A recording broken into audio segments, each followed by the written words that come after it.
Hello friends, welcome back to our channel. तो आज है हमारा इलेक्ट्रिक चार्जेस एंड फील्ड का सेकंड लेक्चर, जिसके अंदर हम कूलम्ब्स लॉ के बारे में बात करने वाले हैं। हमने हमारे पहले लेक्चर में सीखा था कि इलेक्ट्रिक चार्जेस क्या होते हैं, चार्जेस की प्रॉपर्टी क्या होती है और चार्जेस एक दूसरे से किस तरह से इंटरेक्ट करते हैं। बाई मीन्स चार्ज ट्रांसफ़र किस तरह से होता है, कंडक्शन से होता है, इंडक्शन से होता है और बाई फ्रिक्शन से होता है। और चार्जेस के बारे में जितना प्रॉपर्टीज हो सकता था हमने हमारे पहले लेक्चर में कंप्लीट कर दिया है। तो अगर आपने वो लेक्चर नहीं देखा हो तो पहले उसको देख कर आएँ, जिससे कि आपको ये लेक्चर में समझ पड़े। तो आज का जो हमारा लेक्चर होगा वो होगा कूलम्ब लॉ के बेस पर।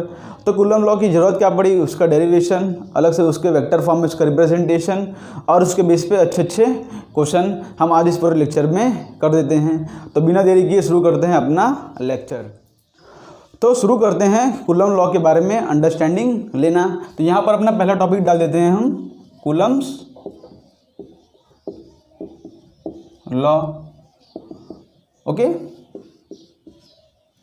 तो कूलम्ब्स लॉ के बारे में शुरू करते हैं। हमने हमारे पिछले लेक्चर में देखा था कि अगर दो लाइक चार्जेस हों, दो सेम लाइक चार्जेस हों, तो वो आपस में रिपेल करते हैं। Like charges repel each other. और जो अनलाइक चार्जेस थे, अनलाइक चार्जेस वो एक दूसरे को आपस में अट्रैक्ट करते थे। तो लाइक चार्जेस रिपेल करते थे और अनलाइक चार्जेस अट्रैक्ट करते थे।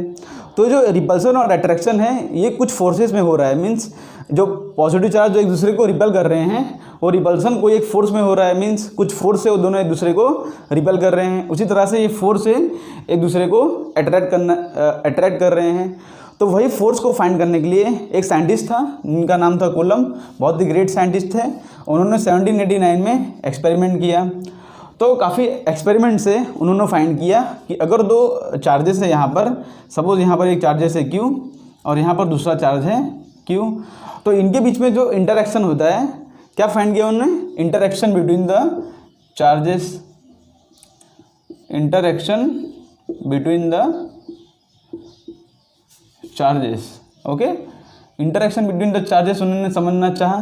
तो दो कोई भी चार्ज दिए हो यहाँ पर जो चार्जेस हैं, तो उनके बीच में जो फोर्स ऑफ अट्रैक्शन होगा, देखो यहाँ पर सपोज ये डिस्टेंस हमारा सेंटर टू सेंटर डिस्टेंस, ये डिस्टेंस जो है हमारा, ये डिस्टेंस हमारा r, कौन सा डिस्टेंस है ये, centre to centre distance.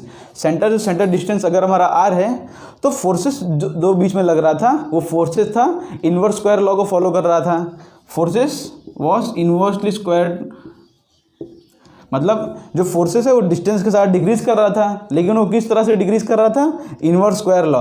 Means अगर यहाँ पर हम अगर डिस्टेंस जो है आधा कर दें तो जो फोर्स होगा वो 4 टाइम्स इंक्रीज हो जाता है। अगर हम डिस्टेंस को बढ़ा दें, जितना डिस्टेंस हम दूर ले जाएंगे उतना फोर्स कम होता जाएगा। ये तो नॉर्मल सी बात है कि आप दो चार्जेस को एकदम नज़दीक ले आओ तो उनके बीच में जो फोर्स रहेगा बहुत ज़्यादा रहेगा, और जितना दूर ले जाओगे उतना उनके बीच में फोर्स कम होता जाएगा। ये तो है ही। तो इसलिए इन्वर्स स्क्वायर लॉ, डिस्टेंस कम तो फोर्स ज़्यादा, डिस्टेंस ज़्यादा तो फोर्स कम। तो पहला पॉइंट उन्होंने फाइंड किया कि जो फोर्सेस थे वो इन्वर्स स्क्वायर लॉ फाइंड करते थे। और फोर्सेस कहाँ पर लगते थे, देखो यहाँ पर, ये सपोज इसका सेंटर है और ये इसका सेंटर है, ये ड्रॉ करता हूँ यहाँ पर। Forces acting along the centre of the two charges.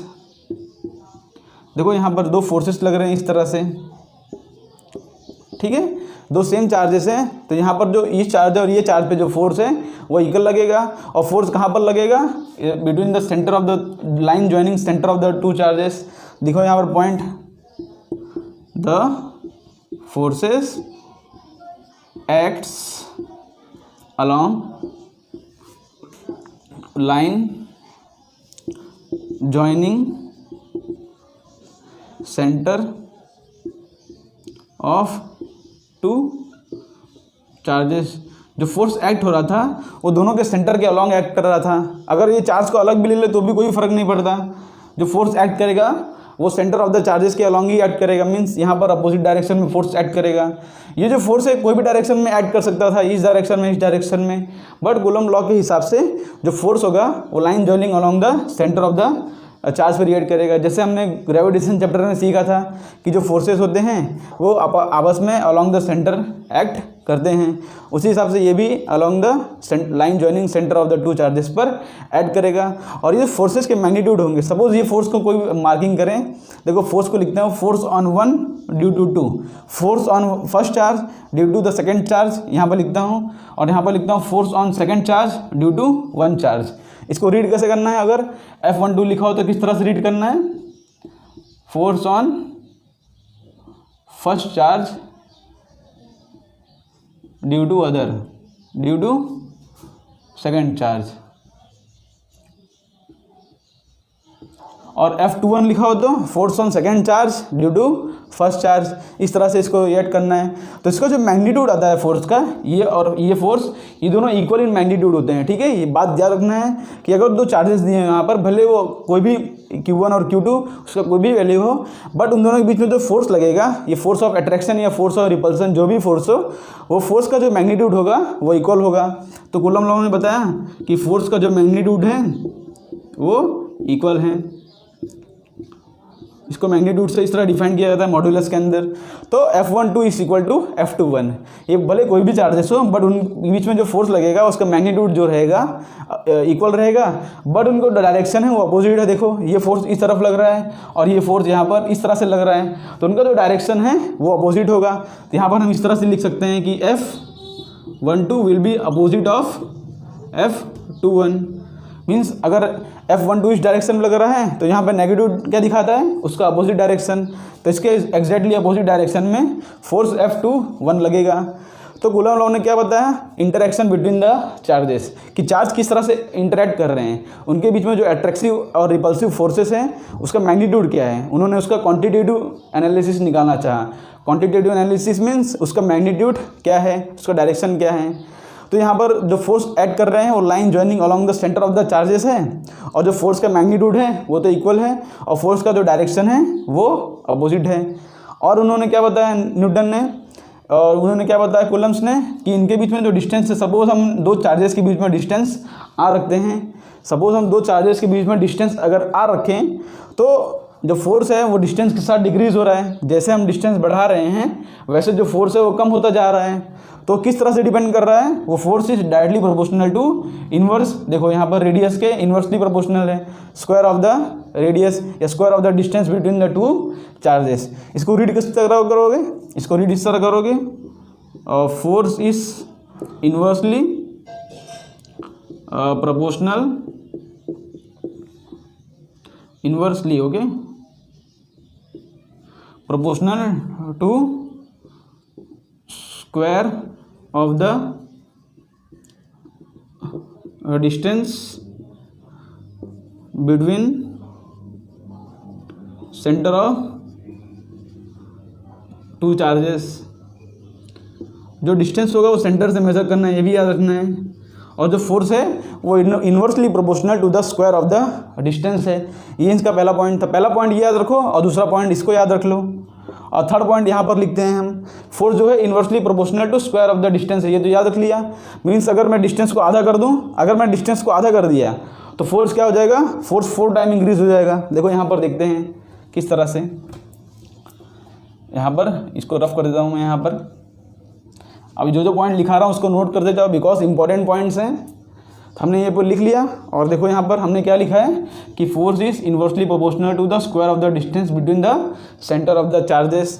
अगर मैं डिस्टेंस को आधा कर दूँ, सपोज मैं रेडियस को कर दूँ R/2, रेडियस को क्या कर दिया मैंने? R/2, डिस्टेंस मैंने आधा कर दिया, तो देखो फोर्स किस तरह से हो जाएगा? R/2 का स्क्वायर लिखोगे यहाँ पर इस तरह से, तो इसका क्या आंसर आएगा? Force is directly proportional to, देखो मतलब पहले 1/r² आ रहा था, उसके बाद देखो 4/r² आ रहे हैं, तो फोर्स जो है वो 4 टाइम इंक्रीज हो जा रहा है, बिकॉज हमने डिस्टेंस उसका आधा कर दिया। डिस्टेंस डबल कर देंगे तो फोर्स 4 टाइम डिक्रीज कर जाएगा। ठीक है, तो इतना पॉइंट आपने याद रख लिया यहाँ पर। तो इसको मैं यहाँ पर से रफ करता हूँ। ठीक है, तो यहाँ पर हमारा जो F' आया था वो 4 टाइम, देखो अगर डिस्टेंस हमने आधा कर दिया तो फोर्स जो है बढ़ जाएगा, डिस्टेंस ज़्यादा कर दिया तो फोर्स घटेगा। इन्वर्स है, डिस्टेंस ज़्यादा तो फोर्स कम, और डिस्टेंस कम तो फोर्स ज़्यादा। ये हमारा पहला पॉइंट था। सेकंड पॉइंट था। और थर्ड पॉइंट यहाँ पर लिखते हैं हम। Third point, the forces between two charges, दो चार्ज के बीच में जो फोर्सेस था, forces between two charges was directly proportional to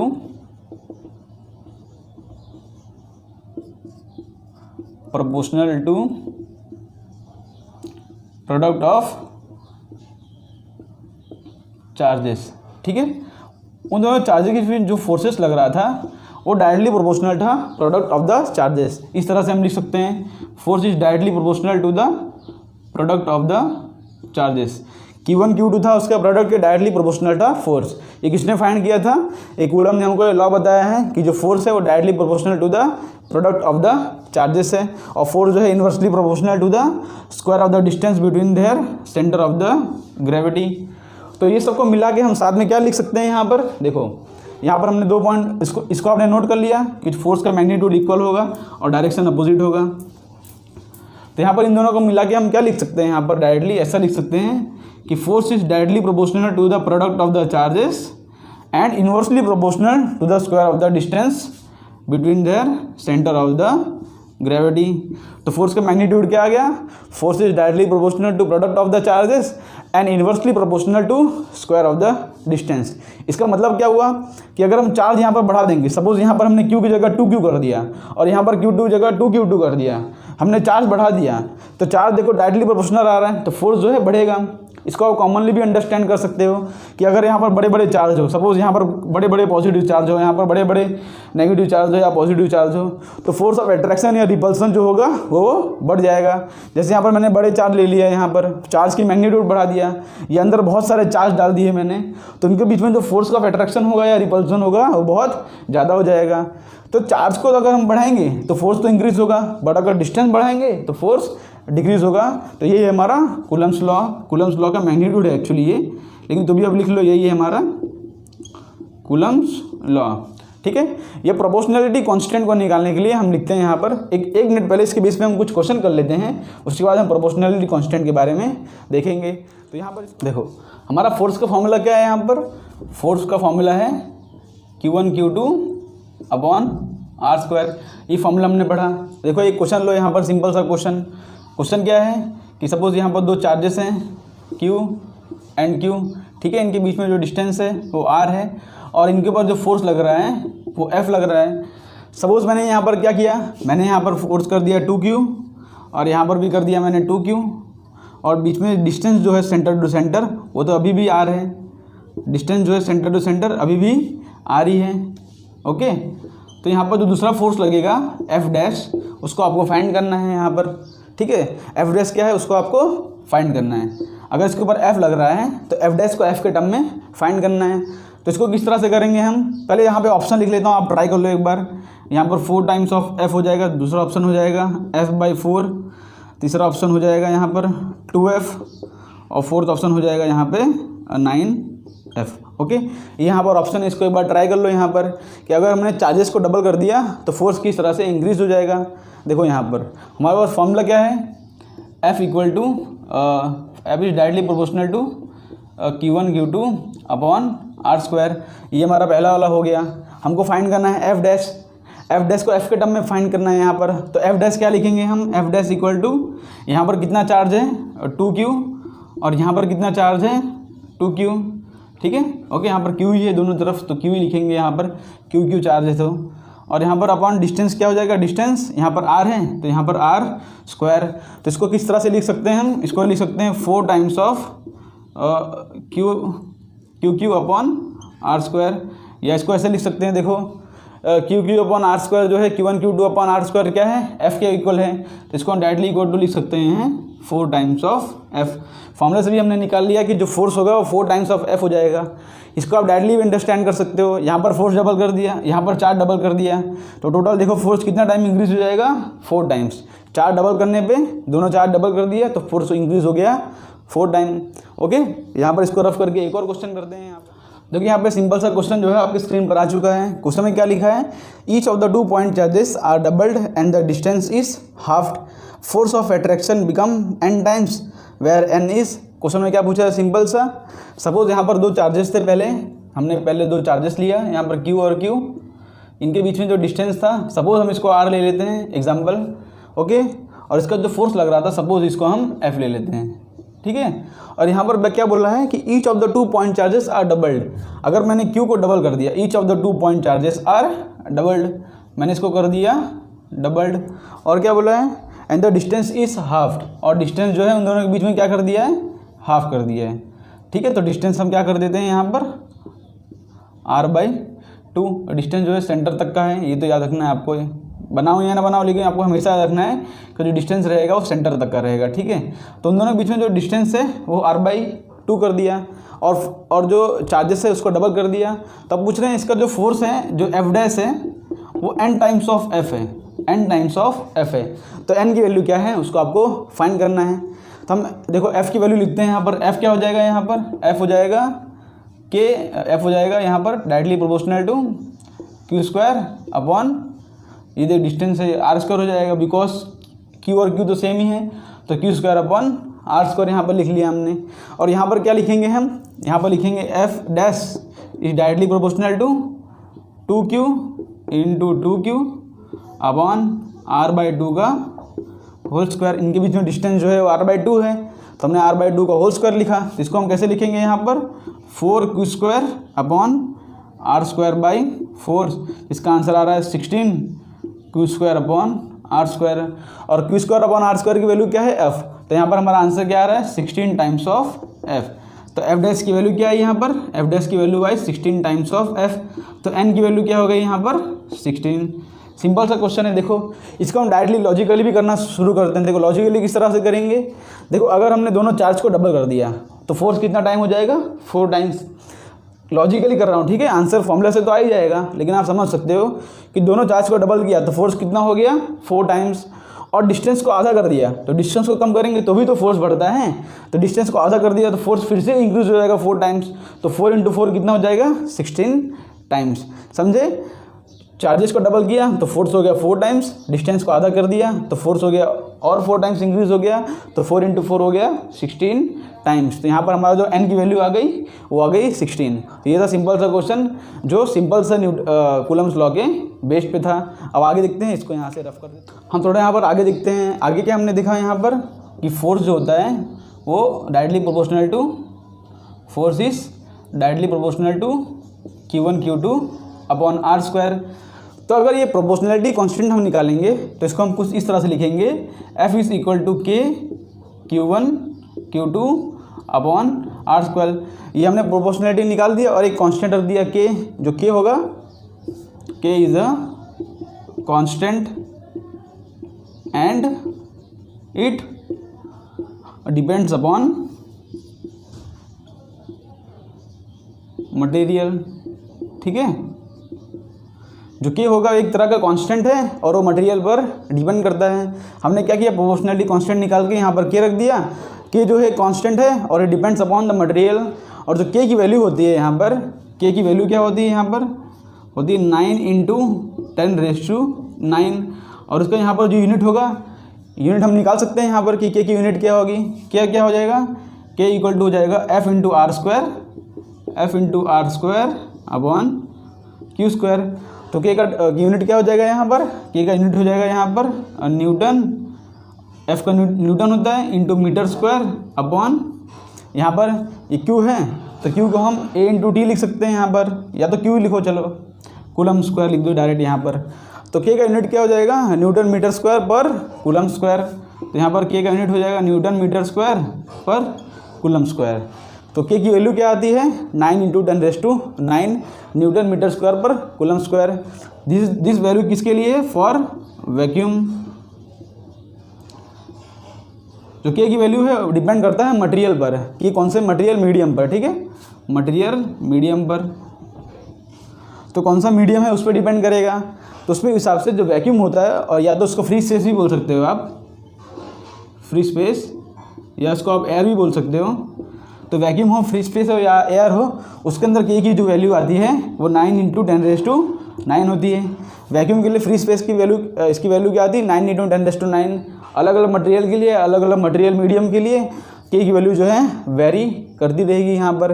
तो इतना आपने समझ लिया कि के एक कांस्टेंट है जो मटेरियल मीडियम पर डिपेंड करता है, और के की वैल्यू आती है 9 × 10⁹ न्यूटन मीटर स्क्वायर पर कूलम स्क्वायर। और ये वैल्यू जो है ये वैक्यूम के लिए है। के का डायमेंशन भी निकाल सकते हैं यहाँ पर, डायमेंशन फॉर्मूला निकालना हो के का, तो क्या करोगे यहाँ पर न्यूटन को किस तरह से लिखोगे, न्यूटन को लिख दोगे mLT - 2, मीटर स्क्वायर को लिखोगे L², और क्यू स्क्वायर को क्या लिखोगे आप, Q = IT होता है, ये आपने पढ़ा होगा, Q = IT।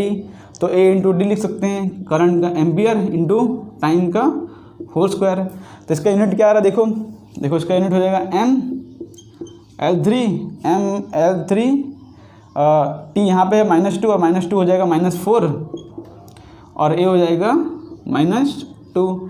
तो यहाँ पर के की यूनिट क्या आ रही है, mL3 T - 4 A⁻⁻²। इसका हो गया डायमेंशनल फॉर्मूला। ये क्या हो गया इसका डायमेंशनल फॉर्मूला। तो डायमेंशनल फॉर्मूला किस तरह से निकालना है वो भी आपने देख लिया कि हमने के को इस तरह से लिखा F × R² / Q²। न्यूटन को लिख दिया हमने mLT - 2 और मीटर स्क्वायर को L², और Q को हमने लिख दिया A × time ampere into time I × T का होल स्क्वायर लिख दिया हमने। तो mL³ T - 4 A - 2, ये हो गया इसका डायमेंशन। तो के बारे में आपने अंडरस्टैंड कर लिया। तो इसको यहाँ पर से रफ करके जो ये कूलम्स लॉ है इसको हम वेक्टर फॉर्म में एक बार देख लेते हैं।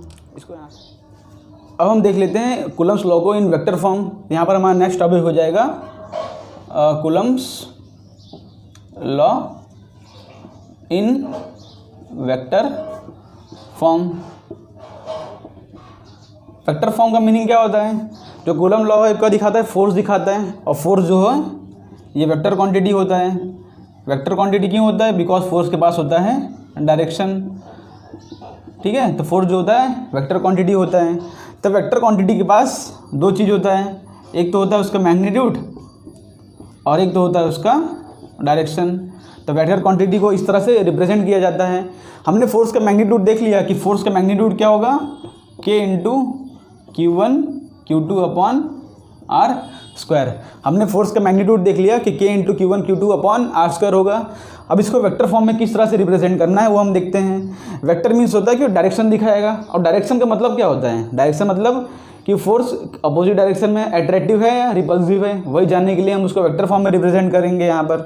तो देखो F का तो मैग्नीट्यूड तो आपको पता है कि K × Q1 Q2/R² है। अब उसका डायरेक्शन फाइंड करना है। तो यहाँ पर हम दो फोर्स डिफाइन करते हैं इस तरह से। देखो दो चार्जेस डिफाइन कर दिया हमने Q1 और Q2, उनके बीच में सेंटर्स के बीच में डिस्टेंस जो है, सेंटर के बीच में डिस्टेंस वो है यहाँ पर R, ठीक है। सेंटर के बीच में डिस्टेंस जो है R। अब यहाँ पर जो फोर्स लग रहा है इसको इस डायरेक्शन में, इसको हम लिखेंगे F12 वेक्टर, ठीक है। फोर्स ऑन 1 ड्यू टू 2, और यहाँ पर जो फोर्स लग रहा है along the line joining centre of the charges, इसको हम लिखेंगे F21। क्या लिखेंगे यहाँ पर F21 वेक्टर, ठीक है। तो यहाँ पर F12 और F21 वेक्टर दोनों मैग्नीट्यूड में इक्वल होंगे बट डायरेक्शन में अपोजिट होंगे। तो उसको लिखा किस तरह से जाता है, अगर हम इसको R वेक्टर से रिप्रेजेंट करें, ये जो पोजीशन वेक्टर है इसको हम R वेक्टर से रिप्रेजेंट करें। R क्या है, R is the position vector, okay. तो फोर्स के पास होता है मैग्नीट्यूड और डायरेक्शन। हमको मैग्नीट्यूड भी फाइंड करना होगा और डायरेक्शन भी फाइंड करना होगा। डायरेक्शन वो भी यूनिट देखो ये है यूनिट वेक्टर होता है, ये हमारा क्या है यूनिट वेक्टर। और किसी भी यूनिट वेक्टर का फॉर्मूला क्या होता है, जैसे हम यहाँ पर डायरेक्शन तो हमारा R वाला क्या डायरेक्शन होगा, तो R कैप का यूनिट वेक्टर क्या होगा, R कैप को लिखेंगे हम R upon vector upon its magnitude, ठीक है। किसी का भी यूनिट वेक्टर किस तरह से लिखते हैं हम, वेक्टर अपॉन इट्स मैग्नीट्यूड। यही होता है यूनिट वेक्टर का फॉर्मूला, जो कि इस फॉर्मूले से आ जाएगा। देखो अगर हमको यूनिट वेक्टर फाइंड करना हो तो वेक्टर अपॉन इट्स मैग्नीट्यूड, वो हमने यूनिट वेक्टर लिख दिया इस तरह से। तो यहाँ पर हम अब फोर्स का देखो, हम फोर्स 1 2 लिखता हूँ यहाँ पर, फोर्स 1 2। तो किस तरह से लिखूँगा फोर्स 1 2, यहाँ पर लिखूँगा पहले इसका मैग्नीट्यूड लिखूँगा। मैग्नीट्यूड क्या है यहाँ पर K Q1 Q2/R²।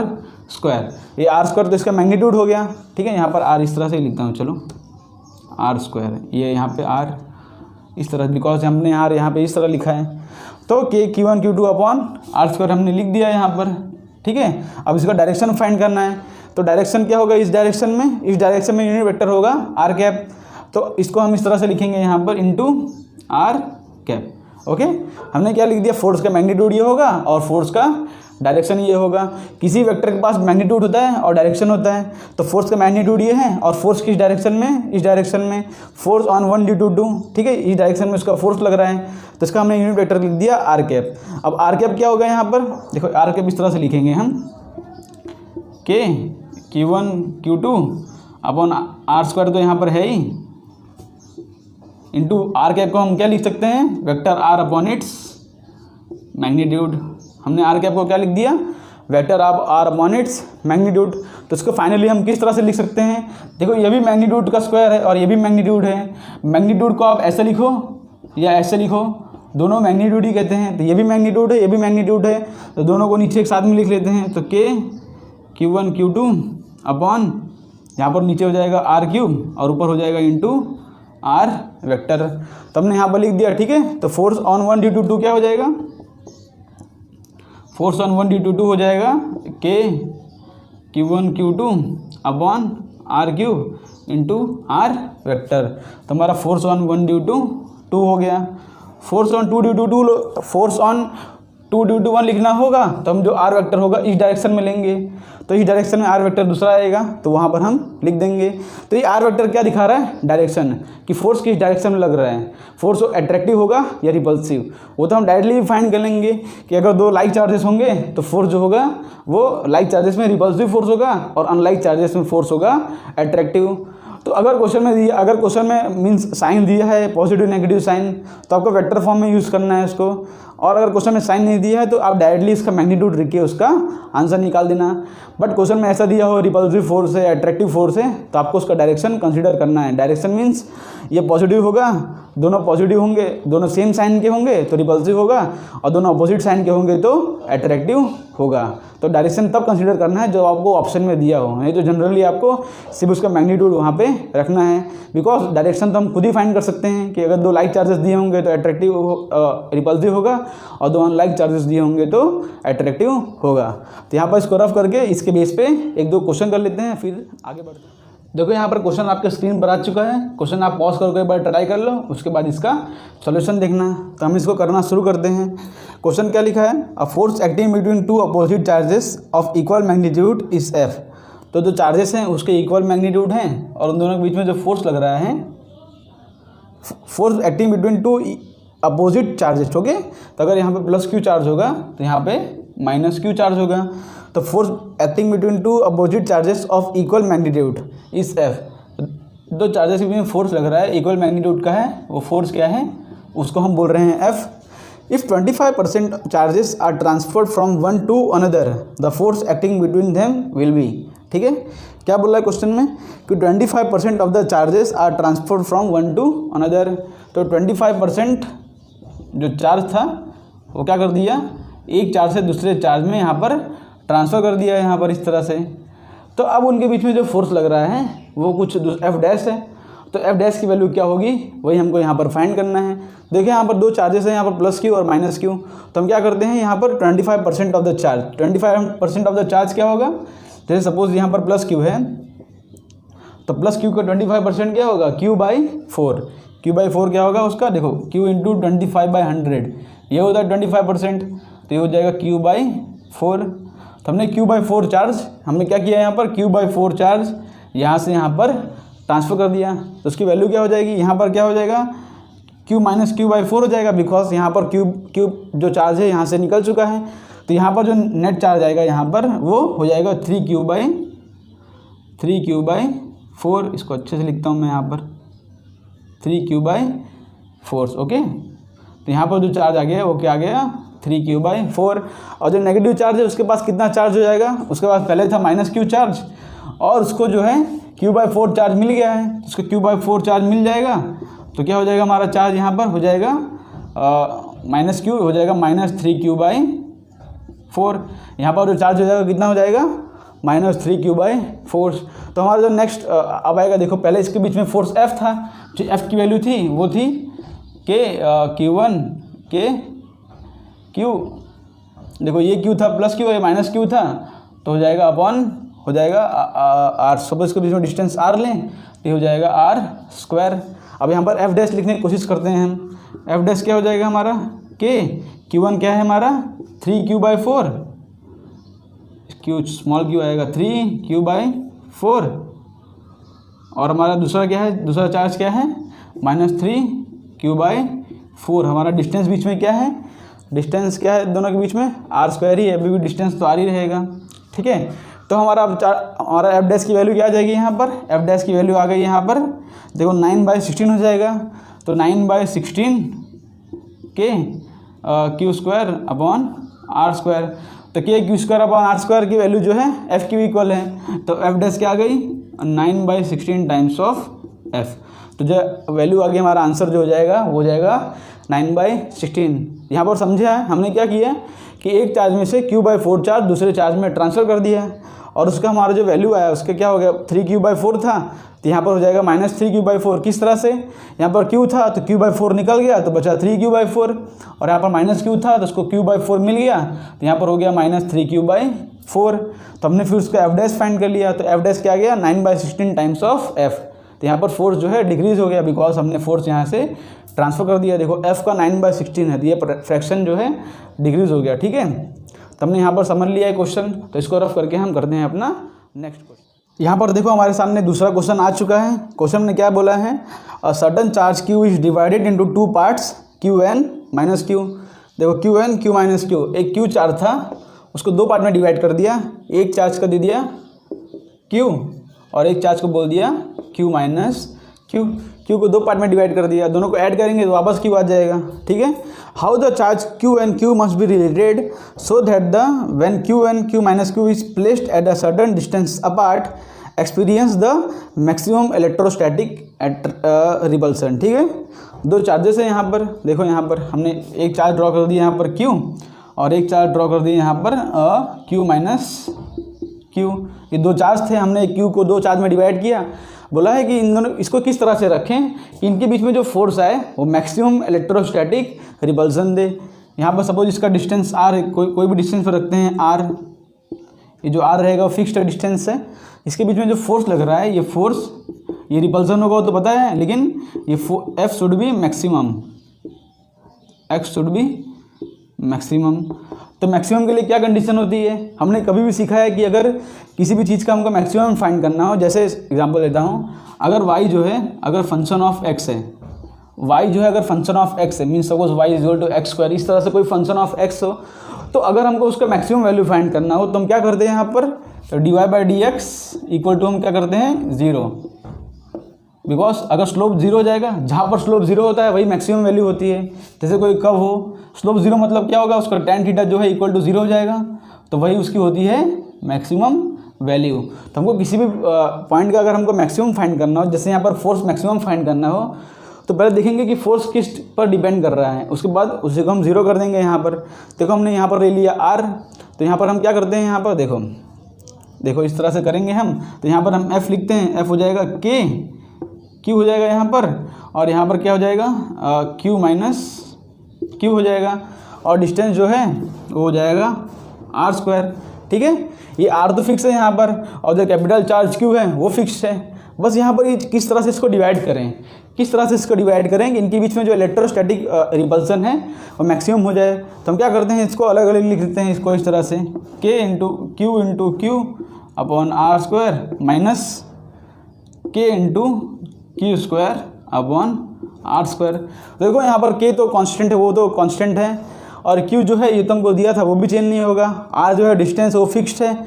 तो जो है फोर्स वो किस पर डिपेंड कर रहा है, फोर्स डिपेंड कर रहा है Q पर। फोर्स किस पे डिपेंड कर रहा है, स्मॉल q पर। ठीक है, तो हम क्या करेंगे यहाँ पर, देखो हम करेंगे यहाँ पर dF/dq = 0, जिस पे डिपेंड है वेरिएबल। यहाँ पर क्या है, देखो यहाँ पर वेरिएबल था x, और यहाँ पर वेरिएबल क्या हो जाएगा, ये सब तो कांस्टेंट क्वांटिटी है, ये सब कांस्टेंट है, वेरिएबल सिर्फ q है, ये वेरिएबल क्या है q। तो हम आपका dF/dq = 0 कर देंगे। तो dF/dq = 0 करेंगे तो क्या आएगा यहाँ पर, देखो देखते हैं, देखो यहाँ पर लिखते हैं, तो dF/dq = 0। तो पहले इसको डिफ्रेंशिएट करना है हमको, जो कांस्टेंट है उसको तो बाहर निकाल लो यहाँ पर। तो dF/dq लिखता हूँ यहाँ पर, dF/dq, इसको डिफ्रेंशिएट कर दो। कांस्टेंट कौन से हैं, k, q और r², इसको तो बाहर निकाल दो पहले, k, Q upon are square, और क्यू का डिफ्रेंशिएशन क्या हो जाएगा 1, क्यू का differentiation with respect to Q वो तो 1 ही हो जाएगा, माइनस डिफ्रेंशिएशन पढ़ा तो है ना 11 क्लास में कि क्यू का differentiation with respect to Q करूँगा तो 1 ही हो जाएगा, एक्स का differentiation with respect to X 1 होता है, और यहाँ पर कांस्टेंट क्या है के और आर स्क्वायर, तो के अपॉन आर स्क्वायर को बाहर निकाल दो और क्यू स्क्वायर का डिफ्रेंशिएशन हो जाएगा 2q, ठीक है। ये हमारा आ गया df/dq। अब इसको इक्वल टू 0 करके हमारा आंसर फाइंड कर लेना है, सिंपल सा हो जाएगा। तो यहाँ पर इसको रफ करता हूँ, तो इसको इक्वल टू 0 करूँगा तो क्या हो जाएगा k q upon are square minus k into 2q upon are square equal to 0 कर दिया मैंने, तो ये दोनों इक्वल हो जाएंगे। ये इक्वल टू किस तरफ जाएगा, तो यहाँ पर इस तरह से आ जाएगा ये, ठीक है। तो यहाँ पर से आर स्क्वायर और आर स्क्वायर कैंसिल, के और के कैंसिल, तो यहाँ पर वैल्यू क्या आ रही है q equal to 2 times of q। तो यहाँ पर ऑप्शन क्या दिया है, ऑप्शन किस फॉर्म में दिया है, हाँ q इक्वल टू 2q। तो अगर हम q इक्वल टू 2q रखेंगे तो हमारा जो वैल्यू आ जाएगा वो हो जाएगा, या q इक्वल टू हम ऐसे लिख दें, q इक्वल टू हो जाएगा q/2। तो q इक्वल टू q/2 मतलब यहाँ पर डिवाइड किस तरह से करना है, अगर एक चार्ज q और एक चार्ज q है तो q इक्वल टू q/2 हो जाएगा। तो यहाँ पर q/2 और यहाँ पर q/2 रखूँगा तो q माइनस q/2 हो जाएगा q/2। इसका कहने का मतलब ये है कि अगर एक कोई चार्ज दिया हो उसको एग्जैक्टली हम आधा आधा डिवाइड कर दें वो चार्ज को, तो वो चार्ज के बीच में जो रिपल्सन होगा वो होगा maximum keeping the distance constant, ठीक है। डिस्टेंस कांस्टेंट रहना चाहिए उस समय। तो देखो दो चार्ज को हमने एग्जैक्टली आधा आधा डिवाइड कर दिया, दो चार्जेस को एग्जैक्टली आधा आधा डिवाइड कर दोगे आप, अगर उनके बीच में डिस्टेंस कांस्टेंट है तो उनके बीच में जो रिपल्सिव अट्रैक्शन होगा या रिपल्सिव फोर्स होगा वो होगा मैक्सिमम। तो ये क्वेश्चन इंपॉर्टेंट था, इसको आपने समझ लिया यहाँ पर। तो हम बढ़ते हैं आगे, होप करता हूँ कि आपको ये क्वेश्चन समझ में आया होगा। तो बढ़ते हैं हम, अब हमारा नेक्स्ट टॉपिक हो जाएगा परमिटिविटी एंड रिलेटिव परमिटिविटी। पहले यहाँ पर लिख लेते हैं, उसके बाद इसका मतलब समझना शुरू करते हैं कि परमिटिविटी एंड रिलेटिव परमिटिविटी क्या होता है। रिलेटिव परमिटिविटी, ठीक है। हम ये टॉपिक को समझना शुरू करते हैं। हमने देखा यहाँ पर कि जो कूलम लॉ होता है F इक्वल टू वो K Q1 Q2 upon R square होता है। उसमें जो K होता है वो होता है कांस्टेंट, K जो होता है उसको लिखा जाता है, ये कांस्टेंट है, और K डिपेंड्स अपॉन मटेरियल, ठीक है। ये K जो है मटेरियल पर डिपेंड करता है, ये हमने देखा अभी हम यहाँ पर, ठीक है। और K की वैल्यू क्या आती है, K की वैल्यू आती है 9 × 10⁹ न्यूटन मीटर स्क्वायर पर कूलम स्क्वायर फॉर वैक्यूम। ये हमने देखा कि ये जो है कांस्टेंट है वो एक मटेरियल पर डिपेंड करता है, मींस ये यूनिवर्सल कांस्टेंट नहीं है, ये जगह जगह पर चेंज करता है, ये मटेरियल पर डिपेंड करता है। इसकी वैल्यू क्या आती है 9 × 10⁹ फॉर वैक्यूम। अब हम सीखते हैं कि परमिटिविटी क्या होता है। देखो के जो होता है के किस तरह से आता है, के इक्वल टू 1/4 होता है, ठीक है। के इक्वल टू क्या होता है 1/4 ये भी फाइंड किया गया था कि के जो होता है 1/4 होता है। ये इसको क्या बोलते हैं, हम इसको बोलते हैं एप्साइलॉन, इसको क्या बोलते हैं एप्साइलॉन, और इसको हम बोलते हैं परमिटिविटी। इसको रीडिंग करते हैं, ये जो ग्रीक सिंबल है इसको बोलते हैं एप्साइलॉन, और इसको हम बोलते हैं परमिटिविटी, ठीक है। इसका मतलब क्या होता है हम समझना शुरू करते हैं। देखो यहाँ पर जो के है वो इन्वर्सली प्रोपोर्शनल टू एप्सिलॉन है, और यहाँ पर अगर के जो है इन्वर्सली प्रोपोर्शनल टू एप्सिलॉन है तो यहाँ पर हम एफ किस तरह से लिख सकते हैं, एफ लिखेंगे हम 1/4 Q1 Q2 upon R square.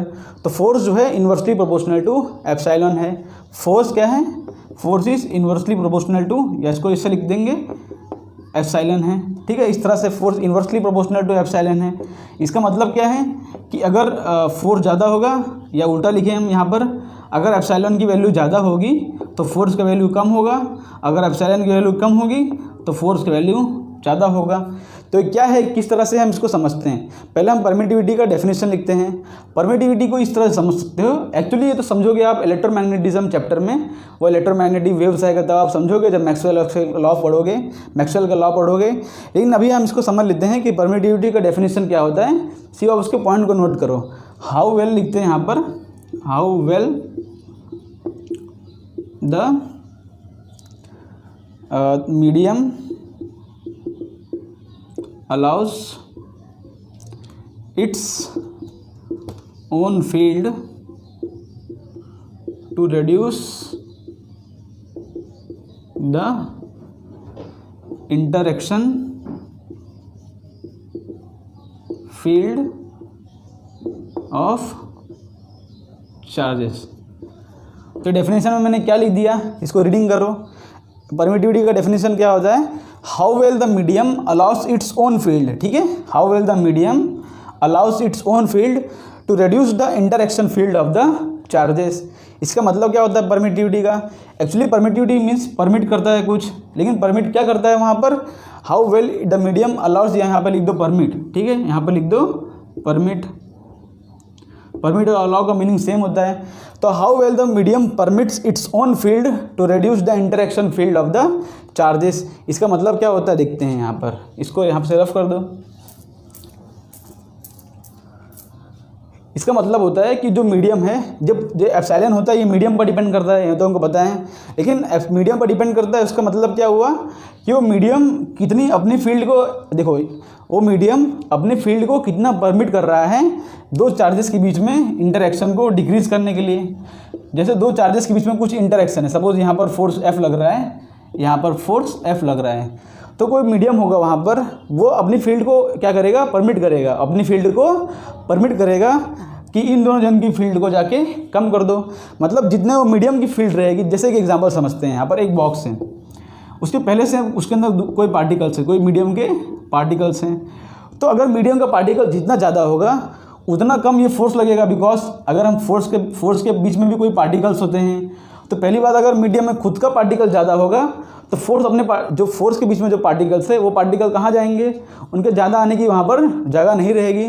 तो जितना पार्टिकल ज़्यादा होगा या जितना परमिटिविटी की वैल्यू ज़्यादा होगी उतना फोर्स जो है कम होगा। क्या डेफिनेशन है, how well the medium permits its own field. Medium अपनी फील्ड को कितना परमिट कर रहा है कि दूसरे के फील्ड को, दूसरे की इंटरैक्शन फील्ड को डिक्रीज कर दे या दूसरे को फोर्स को डिक्रीज कर दे। इसका अगर फील्ड ज़्यादा हो जाएगा, इसको पोलराइजेबिलिटी भी बोलते हैं, लेकिन वो तो आप मैक्सवेल समझोगे, अभी आपको सिर्फ इसका डेफिनेशन समझा रहा हूँ कि इसका अपने फील्ड, देखो इसका फील्ड अगर बहुत ज़्यादा हो जाएगा तो दूसरा कोई मीडियम रहेगा, उसका फील्ड यहाँ पर आने की जगह नहीं रहेगी, तो जो फोर्स रहेगा वो कम हो जाएगा। वही यहाँ पर लिखा है कि अगर एप्सिलॉन नॉट की वैल्यू ज़्यादा, अगर परमिटिविटी वैल्यू ज़्यादा, फील्ड ज़्यादा हो गई तो फोर्स जो हो जाएगा वो कम हो जाएगा। अगर फील्ड ज़्यादा हो गई तो फोर्स की वैल्यू हो जाएगा कम। यहाँ पर लिखते हैं, देखो तो डेफिनेशन आप लिख लो यहाँ पर कि एप्सिलॉन, जो इसको एप्सिलॉन बोलते हैं, और ये होता है permittivity, how well the medium permits its own field to reduce the interaction field between charges. तो इसका मतलब तो आप समझ ही गए होंगे कि जितना फील्ड ज़्यादा होगा या जितना परमिटिविटी ज़्यादा होगा उतना जो है मीडियम में फोर्स, उतना जो है फोर्स कम होगा। तो यहाँ पर लिखते हैं as epsilon nought increases force decreases. इसका मतलब क्या हुआ, जैसे जैसे एप्सिलॉन नॉट बढ़ेगा वैसे वैसे फोर्स कम होगा।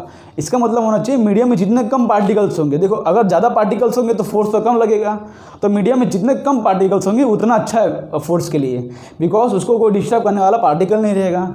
जैसे एयर है, यहाँ पर एयर, ठीक है, एयर में जो होते हैं बहुत ही कम पार्टिकल्स होते हैं, एयर में क्या होते हैं बहुत ही कम पार्टिकल्स, तो वहाँ पर जो फोर्स रहेगा वो मैक्सिमम रहेगा। क्यों? क्योंकि वहाँ पर उसको डिस्टर्ब करने वाले जो फोर्स के फील्ड रहेंगे, यहाँ पर उसको डिस्टर्ब करने वाले बहुत ही कम फील्ड्स रहेंगे, तो यहाँ पर जो फोर्स रहेगा वो मैक्सिमम रहेगा, बिकॉज यहाँ पर कम पार्टिकल्स हैं तो फोर्स के पार्टिकल वहाँ पर ज़्यादा रह सकते हैं, ठीक है। तो यहाँ पर जो फोर्स की वैल्यू आएगी वो ज़्यादा आएगी। तो हम यहाँ पर इसको रफ करके आगे समझते हैं। देखो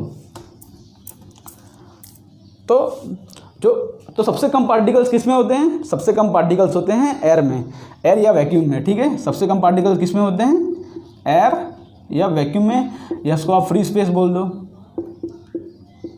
तो एयर में जो एप्सिलॉन की वैल्यू होती है उसको हम लिखते हैं एप्सिलॉन नॉट। एयर में एप्सिलॉन की जो वैल्यू होती है उसको लिखते हैं हम एप्सिलॉन नॉट, और उसकी जो यूनिट वैल्यू आती है वो आती है 8.85 इंटू 10⁻12। देखो यहाँ पर हम इसका वो यूनिट फाइंड कर लेते हैं। यूनिट क्या होगा यहाँ पर, ये इसका यूनिट जो है के इन्वर्सली प्रोपोर्शनल है, तो के का यूनिट क्या आता है, के का यूनिट आता है न्यूटन मीटर स्क्वायर पर कूलम स्क्वायर। तो इसको उल्टा लिख दो, यहाँ पर हो जाएगा coulomb square upon newton metre square. या तो आप इसको निकाल भी सकते हो यहाँ पर किस तरह से यूनिट आता है इसका। देखो F इक्वल टू हो जाएगा 1/4 पाई एप्सिलॉन के Q1 Q2 upon are square. ठीक है, के तो नहीं आएगा यहाँ पर, के की जगह में नहीं लिखा है यहाँ पर। ठीक है, ये 4 पाई तो कांस्टेंट है, तो एप्सिलॉन की वैल्यू क्या आ जाएगी, देखो एप्सिलॉन नॉट का ये एप्सिलॉन ऊपर गया तो हो जाएगा Q square upon F into R square. तो Q होगा coulomb square upon newton metre square. तो इसका यूनिट आ गया coulomb square upon newton metre square. तो जो एयर की वैल्यू, जो एयर होता है उसके लिए जो एप्सिलॉन की होती है वैल्यू वो होती है 8.8 इंटू 10⁻12। 8.8 इंटू 10⁻12। दिस देखो the value of epsilon, the value of epsilon for air is minimum. Air में उसकी वैल्यू मिनिमम क्यों है, बिकॉज एयर में जो है सबसे कम पार्टिकल्स होते हैं, तो एप्सिलॉन नॉट की वैल्यू इसमें मिनिमम रहेगी। बट जितने कम पार्टिकल्स रहेंगे उतना फोर्स ज़्यादा लगेगा। तो यहाँ पर फोर्स क्या होगा, तो यहाँ पर लिखते हैं यहाँ पर एंड, या इसको ऐसे लिख सकते हैं देयरफॉर फोर्स इन एयर, या वैक्यूम लिख दो यहाँ पर इस मैक्सिमम, क्योंकि यहाँ पे एप्सिलॉन नॉट की वैल्यू मिनिमम है तो यहाँ पर जो फोर्स लगेगा एयर में वो मैक्सिमम लगेगा। एप्सिलॉन नॉट की वैल्यू मिनिमम किसके लिए है, एयर के लिए। This epsilon not is minimum for air and force is F not, इसको लिखेंगे force is maximum for air. Force इसलिए मैक्सिमम है क्योंकि वहाँ पर उसको रोकने के लिए कोई नहीं है। तो आगे लिखते हैं हम यहाँ पर, तो एप्सिलॉन नॉट की वैल्यू जो है मिनिमम फॉर एयर है, इतना आपने देख लिया यहाँ पर। किसकी वैल्यू है 8.85 इंटू 10⁻12, और वो जो है मिनिमम फॉर द एयर है। तो एयर के लिए मिनिमम है, तो बाकी के लिए क्या होगा यहाँ पर, देखो यहाँ पर epsilon nought equal to 8.85 into 10⁻12 coulomb square upon newton metre square. This is minimum for the air. तो बाकी सबका तो इससे ज़्यादा होगा, बिकॉज एयर के लिए अगर मिनिमम है तो बाकी कोई भी फील्ड होगा, एयर हो, ऑयल हो, ग्लास हो, माइका हो, कोई भी फील्ड हो, तो उसमें तो एप्सिलॉन की वैल्यू ज़्यादा होगी। जैसे कोई दूसरे फील्ड हो उसका वैल्यू दूसरा होगा। तो कितने को आप याद रखोगे, बिकॉज याद करना तो बहुत मुश्किल हो जाएगा, ये वैल्यूज़ जो हैं याद करने के लिए मुश्किल पड़ेगा। तो उसके लिए हम पढ़ते हैं यहाँ पर टॉपिक रिलेटिव परमिटिविटी। क्या पढ़ते हैं, topic relative permittivity. Relative permittivity क्या होता है वो समझते हैं एक बार। देखो यहाँ पर कैमरा चालू है कि नहीं, हाँ चालू है, ओके। तो रिलेटिव परमिटिविटी क्या होता है उसके बार समझते हैं यहाँ पर। जैसे हमने देखो, इसको समझने से पहले मैं आपको एक चीज़ दिखाना चाहता हूँ। आपने पढ़ा होगा क्लास 11 में रिलेटिव डेंसिटी। आपने क्या पढ़ा होगा क्लास 11 में, रिलेटिव डेंसिटी। रिलेटिव डेंसिटी मतलब क्या होता है, जैसे हम बोले कि डेंसिटी ऑफ मर्क्यूरी क्या होगा, डेंसिटी ऑफ मर्क्यूरी पूछूं आपको कि डेंसिटी ऑफ मर्क्यूरी क्या होगा, तो आप क्या बोलोगे, उसका आंसर है 13.6। डेंसिटी ऑफ मर्क्यूरी क्या होगा, 13.6 और kg पर मीटर क्यूब। आप ऐसे बोलोगे कि डेंसिटी ऑफ मर्क्यूरी क्या है, 13.6। बट 13.6 क्या है, 13.6 है क्या बोलते हैं वाटर के कंपैरिजन में। वाटर का डेंसिटी जो होता है 1000, देखो वाटर का डेंसिटी क्या होता है, density of water is equal to 1000 kg per metre cube. तो डेंसिटी ऑफ मर्क्यूरी होता है, उसको हम जो 13.6 यहाँ पर जो वैल्यू आ रहा है, इसका मतलब क्या है कि उसका डेंसिटी जो है वाटर से 13.6 टाइम्स ज़्यादा है। हम लोग रिलेटिव डेंसिटी निकाल रहे हैं कि वाटर से रिलेट करें कि वाटर से रिलेटिव में उसका डेंसिटी कितना है, 13.6 ज़्यादा है। इस तरह से जैसे कि देखो यहाँ पर डेंसिटी ऑफ वाटर क्या है 1000 kg पर मीटर क्यूब, तो डेंसिटी ऑफ मर्क्यूरी हो जाएगा 13.6 kg पर मीटर क्यूब। 13.6 ही दिखाता है कि density of mercury is 13.6 times greater than air. तो density of mercury is equal to 13.6 times of density of water. तो जितना डेंसिटी ऑफ वाटर होगा उसके 13.6 टाइम्स उसका डेंसिटी होता है। तो 13.6 इंटू 1000, यहाँ पर हो जाएगा 13,600 kg पर मीटर क्यूब। तो हमने डेंसिटी में ये पढ़ा है, उसी हिसाब से यहाँ पर पढ़ रहे हैं हम रिलेटिव परमिटिविटी। इस रिलेटिव परमिटिविटी क्या होगा कि हाउ मच टाइम्स, लिखता हूँ यहाँ पर हाउ मच या how many, okay, how many times the permittivity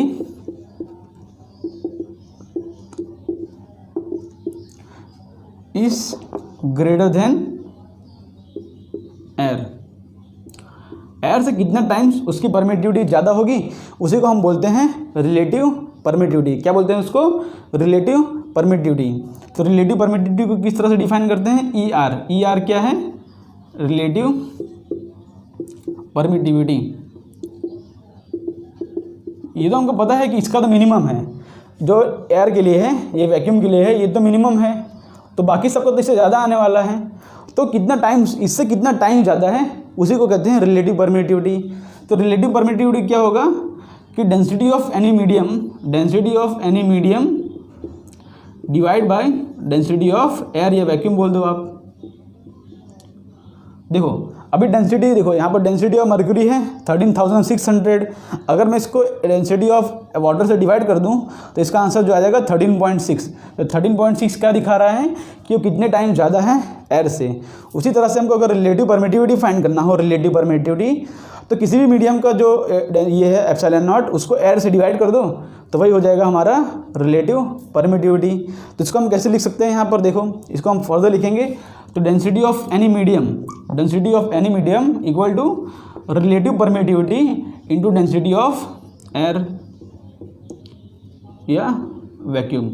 density of any medium क्या हो जाएगा इसको समझो। यहाँ पर density of any medium is equal to density of, देखो यहाँ पर एयर के लिए हम एप्सिलॉन नॉट डिफाइन करते हैं, तो relative permittivity into density of air, permittivity of air. Okay, तो हम यहाँ पर समझ गए। इसको आगे लिखते हैं हम यहाँ पर। देखो तो हमारा क्या आ रहा है, देखो density of any medium equal to E R into epsilon nought, permittivity of any medium equal to relative permittivity into epsilon nought. ये रिलेटिव परमिटिविटी कोई एक नंबर है, उसका कोई भी डायमेंशन नहीं है यहाँ पर, बिकॉज ये तो रिलेटिव परमिटिविटी है तो कोई नंबर है, बताएगा कितने टाइम ज़्यादा है एयर से कितने टाइम ज़्यादा। जैसे कि यहाँ पर समझते हैं वाटर की जो रिलेटिव परमिटिविटी होती है वो 81 होती है। वाटर की रिलेटिव परमिटिविटी क्या होती है? 81। तो इसका मतलब क्या समझेंगे हम कि जो रिलेटिव परमिटिव मीन्स जो वाटर की परमिटिविटी है वो एयर से 81 टाइम्स ज़्यादा है। वाटर की जो परमिटिविटी होगी वो एयर से 81 टाइम्स ज़्यादा है। इसका मतलब क्या समझोगे आप?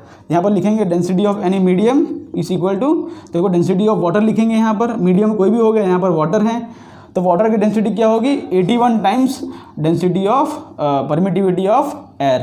तो 81 times of 8.85 into 10⁻⁻12 coulomb square upon newton metre square. तो अगर वाटर की परमिटिविटी कोई पूछे तो कितना होगा? वो 81 times of permittivity of water. तो आपने रिलेटिव परमिटिविटी का यहाँ पर फंडा समझ लिया है, तो इसको यहाँ पर समझते हैं। देखो यहाँ पर तो फर्दर ऑफ करते हैं इसको हम यहाँ पर, तो अब समझते हैं हम यहाँ पर। देखो यहाँ पर हम लिखते हैं यहाँ पर density of any medium equal to relative permittivity into epsilon nought. ये जो रिलेटिव परमिटिविटी है, रिलेटिव परमिटिविटी इसको हम कहते हैं डाइलेक्ट्रिक कांस्टेंट। रिलेटिव परमिटिविटी क्या कहते हैं हम? Dielectric constant. और इसका जो सिंबल होता है इसको भी हम के यूज़ करते हैं। और कूलम लॉ के कांस्टेंट से के से इसको कंफ्यूज नहीं करना है यहाँ पर, ठीक है। इसका हमने के ही रखा है बिकॉज जनरली फिजिक्स में के यूज़ करते हैं, तो यहाँ पर मैं के ही यूज़ कर रहा हूँ। लेकिन आपको वो जो कूलम्स लॉ में हमने के पढ़ा था कांस्टेंट, उससे आपको इसको कंपेयर नहीं करना है बिकॉज ये तो डाइलेक्ट्रिक कांस्टेंट है और इसको हमने डिफाइन किया है के से। ये डाइलेक्ट्रिक कांस्टेंट क्या दिखाता है कि कितने टाइम ज़्यादा है उसका permittivity as compare to air. तो हम लिखेंगे density permittivity of any medium equal to k times of permittivity of air. ये हमारा फॉर्मूला है, इसको आप याद रखो। तो अगर इस फॉर्मूला को अगर हम डाल दें फोर्स के अंदर, अगर देखो यहाँ फॉर्मूला को हम इसको प्रूव भी कर सकते हैं। हमने बोला कि फोर्स डिक्रीज होगा, तो फोर्स किस तरह से डिक्रीज होगा उसको यहाँ पर हम प्रूव कर देते हैं। हमारा फोर्स का फॉर्मूला क्या होता है? फोर्स का फॉर्मूला, फोर्स होता है 1/4 देखो यहाँ पर 1/4 epsilon not epsilon Q1 Q2 upon R²। ठीक है, अगर हम देखो यहाँ पर कोई अगर अलग मीडियम हो और उसके अंदर हमारा फोर्स इन एनी मीडियम, ठीक है, फोर्स इन एनी मीडियम, तो हम क्या लिखेंगे यहाँ पर 1/4 epsilon of any medium equal two into Q1 Q2 upon R²। तो ई एम की जगह पर हम क्या रखते हैं? के इंटू एप्सिलॉन नॉट रख सकते हैं। ये के को कूलम लॉ के केस से जो के Q1 Q2 अपॉन R² था उससे आपको कंफ्यूज नहीं करना है, ये तो सिर्फ कांस्टेंट है और ये जो है डाइलेक्ट्रिक कांस्टेंट है यहाँ पर। तो हम यहाँ पर क्या करते हैं 1/4 और ई एम की जगह रख सकते हैं हम के इंटू एप्सिलॉन नॉट, हो जाएगा Q1 Q2 अपॉन R²। इसका मतलब क्या हो रहा है यहाँ पर? देखो इसका मतलब हो रहा है, देखो 1/4 epsilon not Q1 Q2 upon R², ये तो होता है। देखो एफ नॉट की वैल्यू क्या होती है? फोर्स इन एयर जो हो जाएगा वो जाएगा 1/4 epsilon not Q1 Q2 upon R²। तो यहाँ पर जो एफ इन में एनी मीडियम आ रही है वो आ रही है, ये जो है इतना जो है पूरा, ये जो पूरा इतना है, क्या बोलते हैं इतना, ये तो है हमारा एफ नॉट अब बाई के। तो फोर्स इन एनी मीडियम इस लिखते हैं यहाँ पर force in any medium equal to F nought upon K. ठीक है, तो फोर्स जो देखो देखो परमिटिविटी की वैल्यू एयर में मिनिमम है तो वहाँ पर फोर्स होगा मैक्सिमम। उसी हिसाब से अगर मीडियम में अगर परमिटिविटी की वैल्यू ज़्यादा है तो कोई भी मीडियम का फोर्स होगा वो एयर के मीडियम से कम होगा, बिकॉज एयर में परमिटिविटी मिनिमम है तो वहाँ पर फोर्स है मैक्सिमम। तो कोई भी मीडियम का फोर्स एयर के मीडियम के फोर्स से हमेशा कम होगा। ठीक है, तो ये कॉन्सेप्ट आप समझ गए। तो फोर्स जो है कितना टाइम डिक्रीज होगा? के टाइम्स के जो है डाइलेक्ट्रिक कांस्टेंट है और के को क्या बोलते हैं? रिलेटिव परमिटिविटी, या तो आप डाइलेक्ट्रिक कांस्टेंट भी उसको बोल सकते हो। तो यहाँ पर होप करता हूँ कि आपको ये टॉपिक समझ पड़ा होगा, परमिटिविटी एंड रिलेटिव परमिटिविटी। तब इसके बेस पे हम एक दो क्वेश्चन कर लेते हैं। यहाँ देखो यहाँ पर एक क्वेश्चन करते हैं। यहाँ पर सपोज यहाँ पर दो चार्जेस दिए हैं हमको, दो चार्जेस हैं Q चार्ज, सपोज ये Q1 है और ये Q2 चार्ज है, और दोनों के बीच में जो डिस्टेंस है वो है R डिस्टेंस है। और यहाँ पर जो फोर्स लग रहा है वो F लग रहा है, किसके अंदर? In vacuum. फोर्स F लग रहा है इन वैक्यूम। उसके बाद क्या हुआ, हमने देखो यहाँ पर सेम चार्जर रखा Q1 Q2 और बीच में जो डिस्टेंस है वो भी सेम है। ठीक है, बीच में डिस्टेंस जो है वो भी R है। ठीक है, यहाँ पर R ही लिखता हूँ। बट यहाँ पर जो फोर्स लग रहा है वो फोर्स लग रहा है F/4। सेम चार्जेस हैं, अगर हमने इसको वैक्यूम में रखा था तो फोर्स लग रहा था F, और वही फोर्स को हमने कोई दूसरे मीडियम में डाल दिया, जो फोर्स लग रहा है वो लग रहा है F/4। तो कोई दूसरे मीडियम में, ठीक है, जो दूसरे मीडियम में फोर्स लग रहा है, यहाँ पर इसको ऐसे लिख देते हैं हम, दूसरे मीडियम में जो फोर्स लग रहा है वो आ रहा है F/4 इक्वल। तो हमको यहाँ पर फाइंड करना है relative permittivity. Relative permittivity question mark, या इसको K equal to question mark. ठीक है, दोनों की वैल्यू ये तो दोनों सेम ही हैं, यहाँ पर इसको लिख सकता हूँ रिलेटिव परमिटिविटी और K equal to question mark. तो हमने देखो यहाँ पर देखो फोर्स वैक्यूम में F था और किसी मीडियम में जाके फोर्स हो गया F/4। इसको हम डायरेक्टली समझ सकते हैं कि फोर्स जो है दूसरे मीडियम में जाके डिक्रीज हुआ है, फोर्स जो है डिक्रीज हुआ है। इसका मतलब क्या है कि वहाँ पे परमिटिविटी इंक्रीज हो गई होगी, बहुत सारे फील्ड आ गए होंगे, इसलिए फोर्स जो है डिक्रीज कर गया, परमिटिविटी इंक्रीज हो गई। इंक्रीज कितने टाइम्स इंक्रीज होगी? अगर फोर्स 4 टाइम डिक्रीज होगा तो परमिटिविटी की वैल्यू जो आएगी, रिलेटिव परमिटिविटी की वैल्यू आएगी 4, बिकॉज 4 टाइम्स जो है फोर्स इंक्रीज हो गया होगा। फोर्स जो है 4 टाइम देखो डिक्रीज हुआ तो परमिटिविटी की वैल्यू क्या आ गई? 4। यहाँ पर K की वैल्यू क्या आ गई? 4। क्यों 4 आई? बिकॉज यहाँ पर फोर्स डिक्रीज हो गया तो परमिटिविटी इंक्रीज हुई होगी। इंक्रीज कितने टाइम्स हुई होगी? 4 टाइम्स। इसको तो हमने डायरेक्टली देख लिया, अब फॉर्मूला वाइज भी देख लेते हैं हम। देखो यहाँ पर हम F की वैल्यू क्या लिखेंगे? ऊपर मीडियम में F0 लिखते हैं, यहाँ पर F0 equal to K Q1 Q2 upon R²।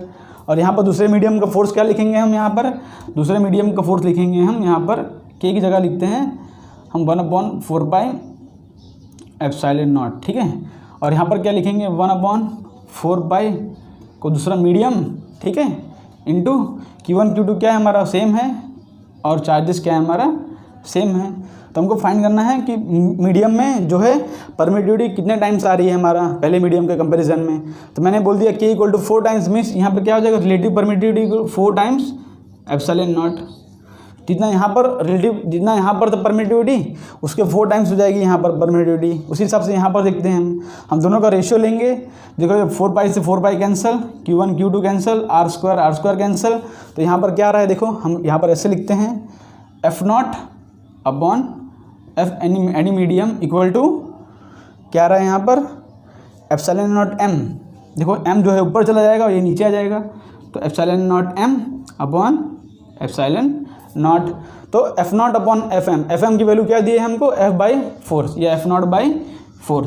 Fm की वैल्यू क्या दी है हमको F0/4 और यहाँ पर Em/E0 है, ठीक है। तो यहाँ पर F0 से F0 कैंसिल, तो Em की वैल्यू क्या आ रही है 4 टाइम्स ऑफ एप्सिलॉन नॉट।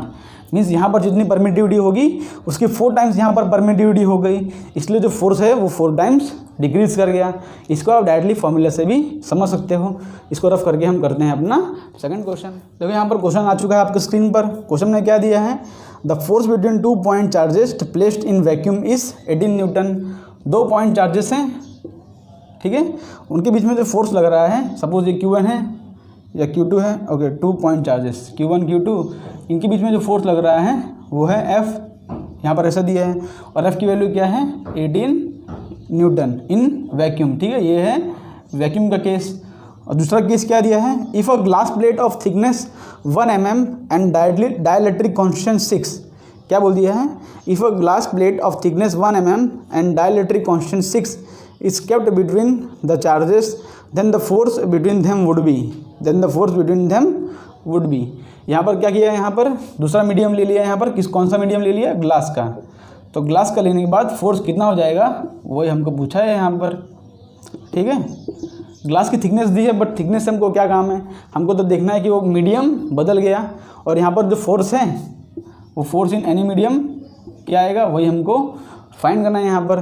तो इस पहले वैक्यूम में फोर्स कितना था 18 न्यूटन, और यहाँ पर क्या हो रहा है force between them will be, ठीक है। यहाँ पर क्या है कोई दूसरा मीडियम है, तो यहाँ पर डेफिनेटली उसका फोर्स जो है, देखो यहाँ पर फोर्स डिक्रीज करेगा, बिकॉज वैक्यूम जो होता है वो तो मैक्सिमम होता है। तो यहाँ पर देखो ऑप्शन में 18 से कम कौन से ऑप्शन है, तो 18 से कम तो 2 ऑप्शन है, सी ऑप्शन और डी ऑप्शन। तो सी और डी ऑप्शन को यहाँ पर हम समझते हैं। पहले हमको फोर्स दिया है 18 न्यूटन, उसके बाद यहाँ पर ग्लास प्लेट रख दिया, तो ग्लास प्लेट क्या हो जाएगा, देखो यहाँ पर ग्लास प्लेट रख दिया यहाँ पर, और ग्लास प्लेट का dielectric constant means glass plate dielectric constant K equal to दिया है हमको यहाँ पर 6। हमने बोला है कि कोई दूसरे मीडियम में force F in any medium is equal to F in vacuum upon K। F in any medium is equal to F in vacuum upon K।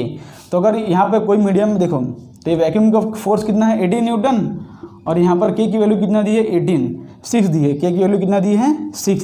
तो यहाँ पर हमारा F इन एनी मीडियम क्या आ जाएगा 3 न्यूटन। ग्लास की thickness का यहाँ पर कोई भी काम नहीं था, हमको सिर्फ इतना रिलेशन पता होना चाहिए कि F in any medium is equal to F0/K। F0 क्या होता है फोर्स इन वैक्यूम। उस हिसाब से रिलेशन पता होना चाहिए कि permittivity in any medium equal to क्या बोलते हैं K times of permittivity in vacuum. ये 2 रिलेशन आपको पता होना चाहिए। इसके ऊपर आप ऐसा कोई भी क्वेश्चन पूछा हो तो आप उसको कर सकते हो। तो ये क्वेश्चन को रफ करके एक और क्वेश्चन हम यहाँ पर ले लेते हैं। देखो यहाँ पर एक क्वेश्चन जिससे आपको कंफ्यूज करने की कोशिश करता हूँ। यहाँ पर देखो, यहाँ पर 2 चार्जेस हैं Q1 और Q2, दोनों बीच में डिस्टेंस था, सपोज दोनों बीच में डिस्टेंस था R, ओके। और यहाँ पर फोर्स लग रहा है F0। F0 जो है वैक्यूम में फोर्स है, ठीक है। F0 जो फोर्स है वो वैक्यूम है।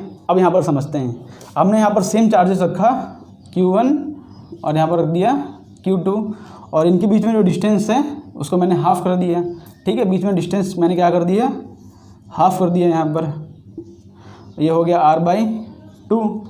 और इनके बीच में जो फोर्स लग रहा है वो फोर्स को हमने क्या कर दिया, देखो F इन एनी मीडियम हो गया F0/4। ये कोई मीडियम है, ठीक है, ये कोई मीडियम है या कोई लिक्विड है, ठीक है, इसको मीडियम समझ लो, हमने एक मीडियम में लेके गए और इसके बीच में डिस्टेंस हमने कर दिया आधा, और उसको मीडियम में जो फोर्स लग रहा है वो लग रहा है F0/4। ये कोई मीडियम है और ये वैक्यूम है। तो हमको बताना है कि अब होगा, अब ER की वैल्यू क्या होगी, रिलेटिव परमिटिविटी की वैल्यू क्या होगी। आप समझते हैं यहाँ पर देखो, पहले यहाँ पर देखो इसको लिखते हैं हम F0 पे क्या लिखेंगे, F0 को लिखेंगे हम K Q1, या फिर इसको ऐसे लिख दो आप, F0 = 1/4πε0 Q1 Q2 R²। ये हमारा F0 है। अब हम लिखते हैं, देखो यहाँ पर अब लिखते हैं F in any medium. Medium में फोर्स हो गया F/4, और हमको ढूंढना है यहाँ पर क्या ढूंढना है हमको, ये ढूंढना है रिलेटिव परमिटिविटी और K। ये दोनों में से आपको कोई भी ढूंढना है, ठीक है। ये दोनों की वैल्यू सेम ही होती है। तो F इन एनी मीडियम क्या हो जाएगा, देखो क्या हो जाएगा, 1/4πε0 ऑफ मीडियम इंटू क्या लग रहा है Q1 Q2 R/2 का होल स्क्वायर। तो यहाँ पर क्या आ रहा है, इसको फर्दर लिख लेते हैं। इसको हो जाएगा 1/4πε मीडियम, और हो जाएगा 4Q1 Q2 R², because R²/4 होगा, वो 4 चला गया ऊपर।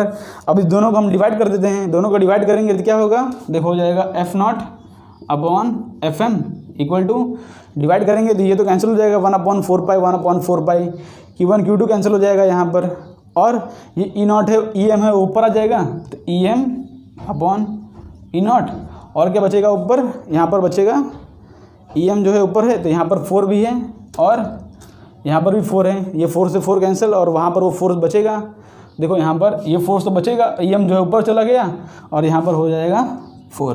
ठीक है, ये किस तरह से आज समझाता हूँ आपको। देखो इसको डिवाइड करके एक बार देख लो आप, इसको डिवाइड कर दो। यहाँ पर हम यहाँ पर डिवाइड करते हैं, एक काम करते हैं यहाँ पर डिवाइड कर देते हैं। देखो हो जाएगा F0/FM, ठीक है। तो यहाँ पर 1/4π या 1/4π कैंसिल, डिवाइड करेंगे तो बच क्या रहा है यहाँ पर, देखो यहाँ पर बच रहा है Q1 Q2 भी कैंसिल हो जाएगा, तो और क्या बचा रहेगा यहाँ पर, देखो R² और R² भी कैंसिल हो जाएगा, ठीक है। तो बचेगा क्या यहाँ पर, देख समझते हैं। ये सब तो कैंसिल हो चुका है, 1/4π Q1 Q2 और R²। तो यहाँ पर बच रहा है F0 में क्या क्या बच रहा है, 1/ε0 बच रहा है, और यहाँ पर क्या बच रहा है 4/EM। तो क्या हो रहा है यहाँ पर, F0/FM इक्वल टू EM/4 × ε0। वही हमने यहाँ पर लिखा है। तो यहाँ पर देखो F0/FM, FM की वैल्यू क्या दी है, FM की वैल्यू दी है F0/4। तो F0/4 इक्वल टू EM/4 × ε0। तो ये देखो ये F0 से F0 कैंसिल हो जाएगा, और 4 आ रहा है यहाँ पर, 4 इक्वल टू EM/E0, और हमारा EM की वैल्यू आ रही है 16 टाइम्स ऑफ E0। EM की वैल्यू क्या आ रही है, 16 टाइम्स ऑफ E0। मीन्स अगर डिस्टेंस भी आधा कर दोगे और फोर्स भी डिक्रीज कर रहा है, तो जो हमारा रिलेटिव परमिटिविटी की वैल्यू आएगी वो आएगी 16 टाइम्स ऑफ। तो हमारा K की वैल्यू क्या होगी यहाँ पर, K की वैल्यू हो गई इक्वल टू 16। अब देखो इसको हम डायरेक्टली भी समझ सकते हैं। पहले देखो डायरेक्टली किस तरह समझ सकते हैं, देखो यहाँ पर अगर हमने दो फोर्स दिए हमको Q1 Q2, अगर हमने इसको डिस्टेंस कर दिया आधा, अगर हम डिस्टेंस कर देंगे आधा, तो फोर्स कितना टाइम्स इंक्रीज हो जाएगा, फोर्स इंक्रीज हो जाएगा 4 टाइम्स। फोर्स कितना टाइम इंक्रीज होगा, 4 टाइम्स। और अगर हम उसका क्या बोलते हैं, अगर हमने उसका देखो यहाँ पर F0/4 हो गया, ठीक है, लेकिन यहाँ पर फोर्स कितना टाइम डिक्रीज कर रहा है, 4 टाइम्स डिक्रीज कर रहा है। इसका मतलब क्या है कि परमिटिविटी की वैल्यू 16 टाइम्स होगी। समझ रहे मेरे कहने मतलब, देखो डिस्टेंस आधा किया तो फोर्स तो 4F होना चाहिए था, बट यहाँ पर क्या आ रहा है फोर्स F0/4, मीन्स 4F की जगह F0/4 आ रहा है। इसका मतलब क्या है कि यहाँ की जो परमिटिविटी होगी वो बहुत ही ज़्यादा होगी। परमिटिविटी कितनी होगी, 16 टाइम्स ऑफ M। अब फोर्स बहुत ज़्यादा होगा तभी तो यहाँ पर फोर्स कम कर पा रहा है, बिकॉज एक्चुअली तो फोर्स की वैल्यू 4F होनी चाहिए थी, बट यहाँ पे परमिटिविटी वैल्यू इतने ज़्यादा हो गई कि उसने फोर्स को कम कर दिया। और कितने टाइम्स होगी, 4 × 4 जो हो जाएगी 16। तो हमारा आंसर क्या आ गया यहाँ पर 16। अब ये टॉपिक को हम रफ करके यहाँ पर से अब कुछ लिमिटेशन देख लेते हैं और कुछ एप्लीकेशन कूलम्ब्स लॉ के। यहाँ पर इसको हमने जो है कूलम्ब्स लॉ पढ़ लिया, अब उसके बारे में थोड़ा लिमिटेशन देख लेते हैं कि कूलम्ब्स लॉ कहाँ कहाँ अप्लाई कर सकते हैं, कहाँ कहाँ नहीं अप्लाई कर सकते। Limitation of Coulomb's law, Coulomb's law कहाँ कहाँ अप्लाई कर सकते हैं, या उसको लिमिटेशन क्या हो जाएगा। पहला लिमिटेशन क्या हो जाएगा, it can only be applied on point charges, not applicable for continuous charge. इसका मतलब है कूलम्ब लॉ जो वैलिड है, हमने देखा अभी तक कूलम्ब लॉ जो वैलिड होगा वो सिर्फ पॉइंट चार्जेस पे वैलिड होगा। इसका मतलब ये है कि यहाँ पर दो चार्जेस दिए हैं वो पॉइंट चार्जेस होने चाहिए और चार्जेस का खुद का कोई रेडियस नहीं होना चाहिए, वो पॉइंट के बराबर होना चाहिए। पॉइंट मीन्स वो रेफरेंस में बात कर रहा है। रेफरेंस मीन्स क्या हुआ कि इन दोनों के कंपेरिजन में पॉइंट होने चाहिए। इसका मतलब क्या है कि डिस्टेंस के कंपेरिजन में, ये देखो डिस्टेंस सपोज हमारा आर है तो आर के कंपेरिजन में ये दोनों पॉइंट चार्ज होने चाहिए। मतलब अगर ये कोई बड़े भी चार्ज हो लेकिन उनके बीच में डिस्टेंस बहुत ज़्यादा होगा, जैसे कोई बड़ा दो चार्ज है, जैसे सपोज 2 फुटबॉल हैं लेकिन वो 2 फुटबॉल 2 किलोमीटर डिस्टेंस पर रखे हैं, तो डिस्टेंस के कंपैरिजन में वो फुटबॉल जो है पॉइंट चार्जेस हैं। तो जो कूलम्ब्स का लॉ है वो पॉइंट चार्जेस पर ही एप्लीकेबल हैं। बड़े बड़े चार्जेस दिए हों, बहुत पास पास रखे हों तो वो चार्जेस एप्लीकेबल नहीं है। जैसे इस तरह से प्लस पॉजिटिव पॉजिटिव पॉजिटिव इस तरह से चार्जेस हों और दोनों पास पास रखे हों तो उस पर एप्लीकेबल नहीं है। डिस्टेंस के कंपैरिजन में दोनों होने चाहिए पॉइंट चार्ज, तभी उसमें हम कूलम्ब लॉ लगा सकते हैं। उसका खुद का रेडियस हम कंसिडर नहीं करेंगे, इसलिए उसको कहते हैं हम पॉइंट चार्ज। सेकंड क्या होगा यहाँ पर, it can only be applied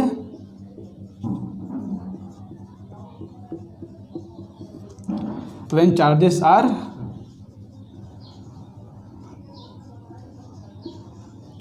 stationery. Stationary means rest. उसका हम तभी अप्लाई कर सकते हैं जब चार्जेस जो होंगे वो स्टेशनरी होंगे। स्टेशनरी मतलब क्या होता है कि वो चार्जेस जो हैं रेस्ट पर रहेंगे। अभी तो हमने जितने क्वेश्चन किया उसके अंदर चार्ज मूव नहीं कर सकते हैं। हमने पढ़ा था इलेक्ट्रोस्टैटिक जो होता है, इलेक्ट्रोस्टैटिक्स हम पढ़ रहे हैं इलेक्ट्रोस्टैटिक्स, उसके अंदर ही आता है इलेक्ट्रिक चार्जेस एंड फील्ड। तो इसके अंदर जो चार्ज रहेगा हमेशा रेस्ट पर रहेगा और कूलम्ब लॉ हम तभी अप्लाई कर सकते हैं जब चार्ज रहेगा रेस्ट पर। जब चार्ज मोशन पे आएगा तो उसके लिए दूसरे लॉ हैं जो हम 3rd 4th चैप्टर में पढ़ेंगे जब हम मैग्नेटिज्म शुरू करेंगे। रेस्ट में रहता है तो इलेक्ट्रिक फील्ड दिखा रहा है, तभी हम कूलम्ब लॉ लगा सकते हैं। जब मोशन में आएगा तब दूसरा फोर्स का फॉर्मूला आएगा तो उसमें कूलम्ब लॉ एप्लीकेबल नहीं रहेगा। इट इज़ ओनली वैलिड या it can only be applied when charges are at rest. हम 2 चार्जेस ले रहे हैं वो हमेशा रेस्ट पर रहेंगे तभी हम अप्लाई करेंगे कूलम्ब लॉ। तो आज के लिए कूलम्ब लॉ में जितना रिक्वायरमेंट था हमने पढ़ लिया। कूलम्ब लॉ में सुपरपोजिशन प्रिंसिपल होता है, वो एक अलग सा कॉन्सेप्ट है, तो उसको हम नेक्स्ट लेक्चर में उसको शुरू करेंगे। तो आज के लेक्चर के लिए बस इतना ही। कूलम्ब लॉ के लिए जितनी बेसिक रिक्वायरमेंट थी और कूलम्ब लॉ के लिए जितने बेसिक क्वेश्चन रिक्वायर्ड थे वो हमने लेक्चर में कर लिया है। तो हमारा जो नेक्स्ट लेक्चर होगा वो होगा सुपरपोजिशन प्रिंसिपल के बारे में। उसके अंदर हम समझेंगे कि चार्जेस के 3-4 चार्जेस दिए हों कंटिन्यूअस चार्जेस, तो उसके अंदर किस तरह से फोर्स होते हैं वो हम समझेंगे। ट्रायंगल में चार्ज रखा हो, रेक्टेंगल में रखा हो तो किस तरह से उसमें फोर्सेस लग रहे हैं। तो आज के लेक्चर के लिए बस इतना ही। पढ़ाई करते रहो, मिलते हैं आपको नेक्स्ट लेक्चर में, तब तक के लिए बाय बाय।